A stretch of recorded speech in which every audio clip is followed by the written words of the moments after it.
That's a tall word. Headliner, hi. I was thinking on the way over here, what am I going to talk about? What do I know everything about? And I don't know really anything about anything else. Real estate. I know everything you ever want to know about real estate. I could just put the CD in the play, and it would say it itself. But so I just want to show you a few things of what they do. When they come, people come in, so we stage the house, everything is great and good, and the flyers are there and everything. We spend a whole week getting ready. And then they come in and they take the flyer and I look and say, how many bedrooms does it have? How many fucking bedrooms does it have? Go take a look, open your eyes, right? Go in there. And that's one. The other one is millennials. I'm so impressed. Maybe you millennials who are millennials don't make that kind of money, but they make so much fucking money. They have $250,000 in an IRA at 30, and they live renting a room for $3,000. I just cannot imagine what the mentality would be there. So I teach them, you should really own something, but they really don't want to own anything. They want to have a bicycle, have access to Wi-Fi, and go home and hang out, with the other ones, talking about apps. So it's been very, very challenging to do it. And when they buy a one bedroom, but it has to be staged because they have to know where the bed will go. Because if the bed isn't there where it's supposed to be, it is too much of an imagination to have it.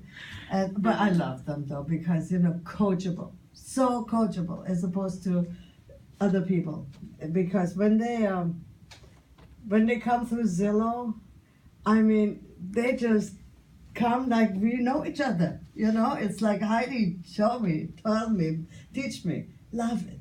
I love it. So I take them in the car, show them around what's there, and then we pick. It's kind of ripe fruits coming down. It's really sweet. I really love it.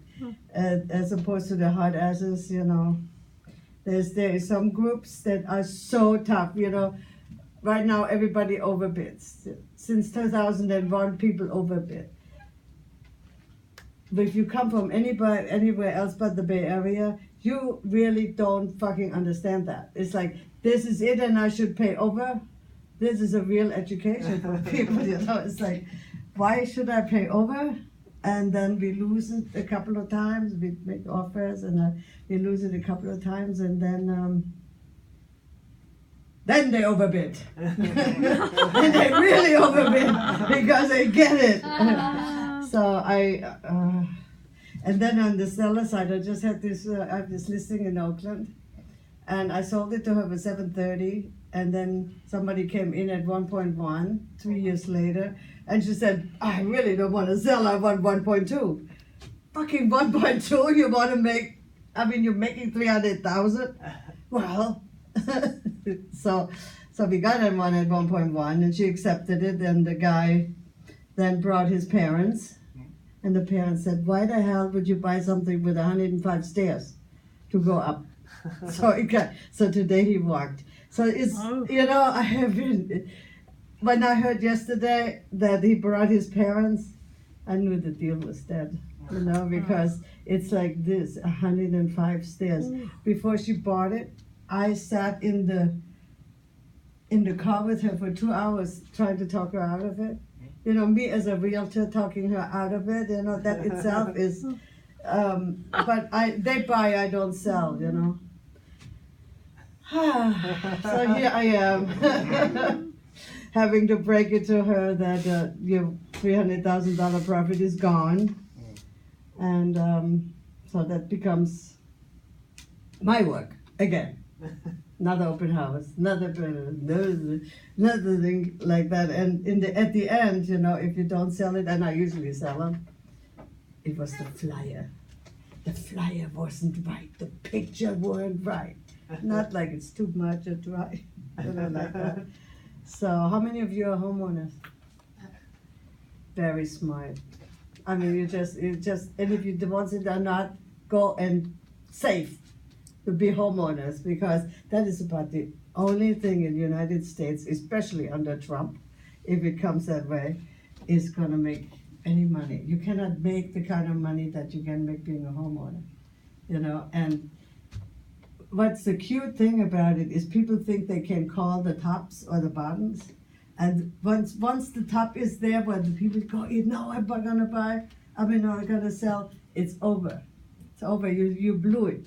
Or the bottom, you know, in 2008, 9, 10, I had like houses coming out of my ears. I was telling people on my knees, buy. No, it's gonna go down more.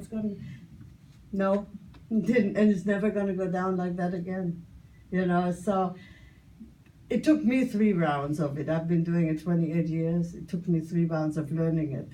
You know, that actually being conservative isn't that such a good idea. Because it's when you jump in. When I jumped in '94, everybody said, fuck Heidi, why would you buy a 2-bedroom, two units in the Castro? You know, stupid, $360,000, how stupid. I bought it, but somebody asked me to underbid. I underbid, the guy was lying in the hospital, had a heart attack. Now, you know, I was just going there with my, then he said, you buy my units for $360 or not? And I thought, well, you know, guy's almost going to kick the bucket, so I bought it. And what can I say? It's bragging money. It's not real money, because it only becomes real money when you move out, you know. But otherwise, it's like, 2 million, really? So what, right? Yeah. That's what it is. I was just telling you today about my day. You know? I didn't have a chance to laugh, so I was just like, okay, this is what I do all fucking day. You know, the other highlight was I was supposed to close a deal, and you know, when the buyers get all so anxious, all fucking day. The underwriter was bitching over a $10 discrepancy, you know, and the guy texts me every hour on the hour, when are we going to get a loan docs, when are we going to get a loan docs? As if I had anything to say, you know. So thank you for listening.